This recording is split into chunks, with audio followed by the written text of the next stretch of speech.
Asia, comes out unsurprisingly in this framework as a clear winner.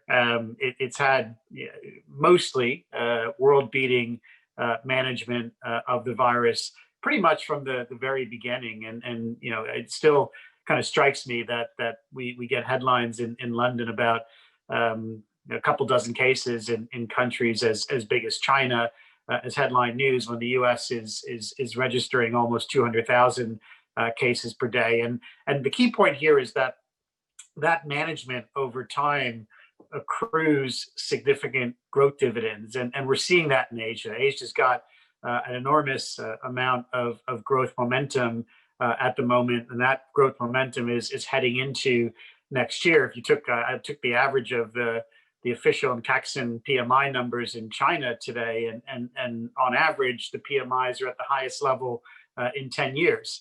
And I guess a near-term example of this COVID differentiator is what we're calling the pivot in growth back toward Europe and away from the U.S. And if you look at the U.S. again from a COVID perspective, it's a country that's in a difficult moment once again. So third wave of COVID, and just yesterday, the U.S.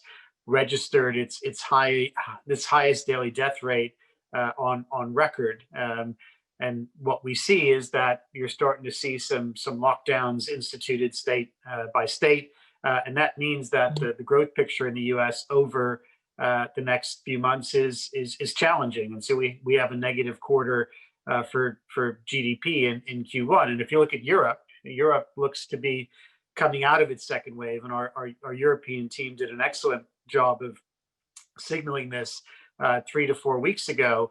And so we've just had the flash PMIs for November in Europe, and they were weak, unsurprisingly weak, driven by services. But our expectation is that is probably the bottom. And no surprise to us, we've talked about this in recent weeks, that this change in COVID trends between US and Europe could well trigger some more upside in euro dollar, and that's precisely what we're seeing. So euro dollar was dead quiet for 3 or 4 months as Europe was going through that second wave. As it comes out and things start to look more problematic in the US, euro dollar is now hitting new cycle highs. So really interesting way of thinking about COVID as a differentiator that helps us shape a lot of currency views. I think Asia is a winner in the COVID situation that we're currently in, and even when the world emerges from that, I think Asia will still be a winner from an export perspective. And I think the export perspective is important because Jim already discussed that you do have economic scarring and sort of the legacy of COVID in the US.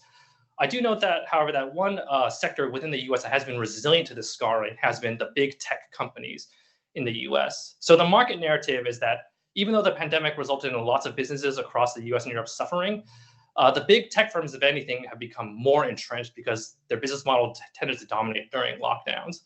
And that, of course, is reliant on their very strong data analytics capabilities. So even after US services bounce back and US retail does bounce back, I do think that these companies will still maintain their dominance, and they will continue to build out their data centers to maintain that dominance. And again, that's positive for Asia because as you build out your data center, you're going to need to import more microprocessors made in Taiwan. You're going to have to import more Korean memory chips. You're going to have to import more printed circuit boards that are assembled in China.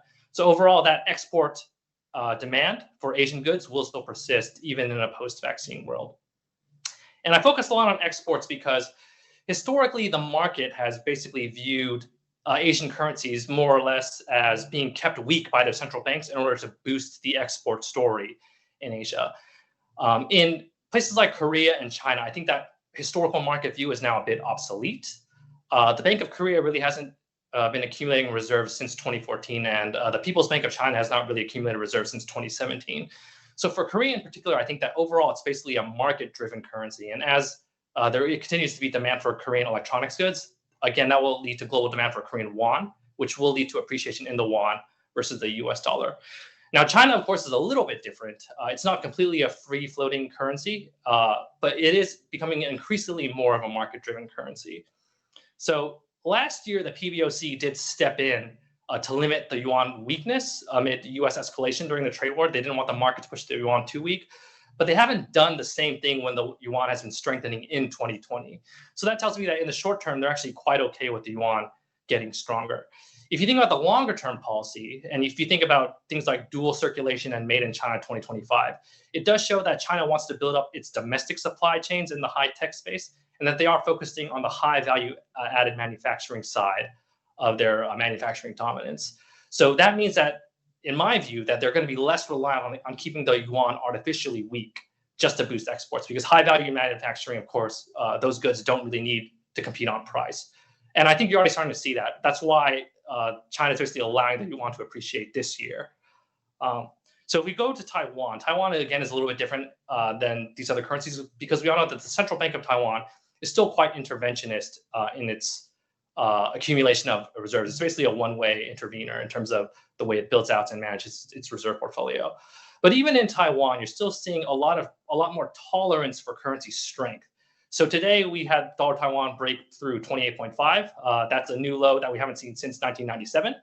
And I think that trend appreciation will continue, because even though the Taiwan dollar is approaching multi-decade highs, you're not going to see a lot of complaints from Taiwanese exporters, because half of Taiwan's exports annually are technology goods. And if you look at the categories, these goods are actually growing 20% year on year, very, very strong growth. So as long as their revenue is growing, they're not going to be so, troubled by the fact that the currency is getting stronger. And that the central bank understands that, and the central bank basically will tolerate that currency strength. So in summary, my overall view on these North Asian currencies is, because the export outlook is strong, all the central banks are basically going to continue to tolerate the market pushing their currency stronger. So I still like these currencies to strengthen and continue the momentum in 2021.